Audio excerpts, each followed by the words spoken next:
Depuis les années 2010, de nombreux projets ont permis de tester et valider l'intérêt pour les producteurs de recourir aux couverts végétaux en lavanderaie. Rapidement, les travaux se sont penchés vers les problématiques de dépérissement et de changement climatique. Ces différents aspects ont été travaillés dans le cadre du projet multipartenarial Récital, qui visait à mieux connaître la réponse physiologique des lavandes face au stress hydrique et à évaluer l'intérêt des couverts végétaux dans ce contexte de changement climatique. Des visites techniques ont permis de communiquer auprès des acteurs de la filière sur les différents volets étudiés dans le cadre du programme Récital.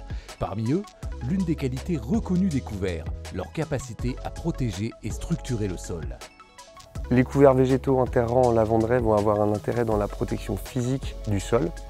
Ils vont protéger les parcelles de l'érosion non seulement hydrique mais aussi éolienne. La protection hydrique commence par la couverture du sol. Chaque goutte de pluie qui va tomber sur la parcelle, au lieu de tomber directement sur le sol, va tomber sur un couvert végétal.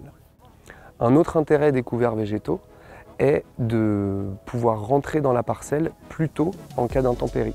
Le ressuyage de la parcelle est beaucoup plus rapide en situation avec couverts végétaux qu'en situation de sol nu. Enfin, selon les espèces choisies, les couverts végétaux vont aussi avoir un impact sur la structuration du sol. Les systèmes racinaires plutôt pivotants vont permettre d'aérer le sol, alors que des systèmes racinaires plutôt superficiels vont permettre de tenir le sol en surface.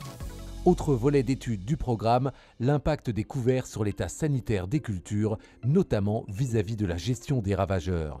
Alors, les couverts végétaux ont principalement été mis en place au début pour lutter contre le dépérissement au stolbure. Donc, le stolbure, c'est un phytoplasme qui est transmis par une cicadelle. Donc la cicadelle, elle a son vol au cours de l'été, et donc la présence d'un couvert végétal entre les rangs de lavandins permet de réduire le nombre d'insectes qui sont capturés sur une parcelle et aussi de réduire le nombre de plants symptomatiques par deux.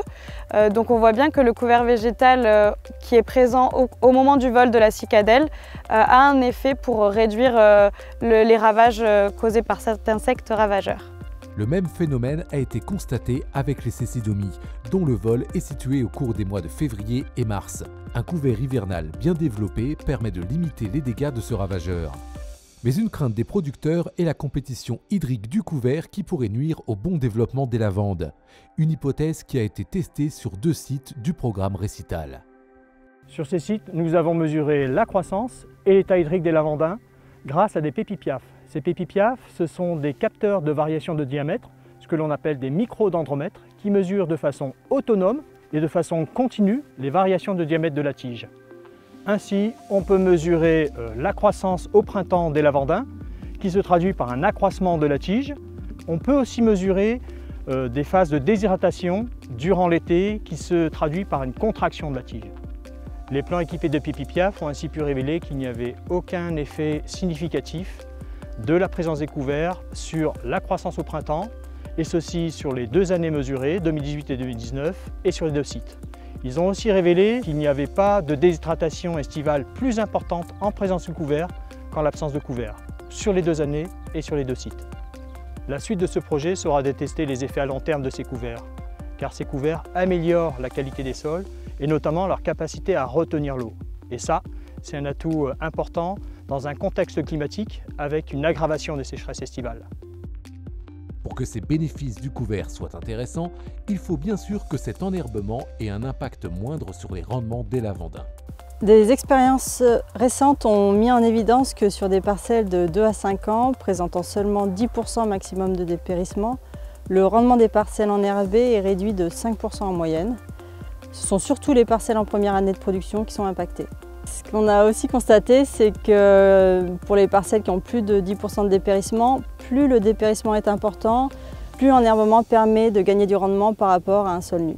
En gros, ce qu'il faut retenir, c'est que la perte de rendement, elle est en moyenne négligeable si le couvert est bien maîtrisé, et que le gain de rendement peut être vraiment considérable si le niveau de dépérissement est important.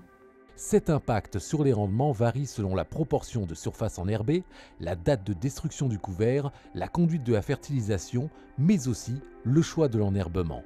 Autre volet d'étude du programme Récital. Donc dans les Alpes d'Haute-Provence, on a mené un projet pendant 3 ans qui s'appelle Gestion des couverts végétaux sans herbicides en conditions méditerranéennes, qui a permis de sélectionner, d'identifier des variétés de couverts végétaux qui sont les plus adaptés à nos sols et à nos climats, en conditions sèches et en conditions irriguées. Donc le seigle fourragé, par exemple, il va réussir à produire presque autant de biomasse sans irrigation qu'au sec. Ce n'est pas le cas d'autres espèces, par exemple les légumineuses, c'est un petit peu plus compliqué. La févrole, par exemple, elle se débrouille très bien à l'irrigation, alors que sans irrigation, c'est beaucoup moins performant. Ce qui peut être intéressant aussi pour les producteurs, c'est d'aller vers du mélange d'espèces semées en même temps dans la parcelle. Donc par exemple pour un couvert annuel hivernal, de coupler des légumineuses, des crucifères, des graminées qui vont avoir différents rôles complémentaires. Et pourquoi pas, quand on sème une espèce pérenne, de venir au bout d'un certain nombre d'années ressemer, améliorer ce couvert-là avec d'autres espèces annuelles par exemple. Les perspectives autour des couverts en lavanderaie sont donc intéressantes sur les différents volets étudiés, avec des bénéfices concrets pour une concurrence qui semble limitée. Toutes ces pistes restent néanmoins à approfondir dans les années à venir.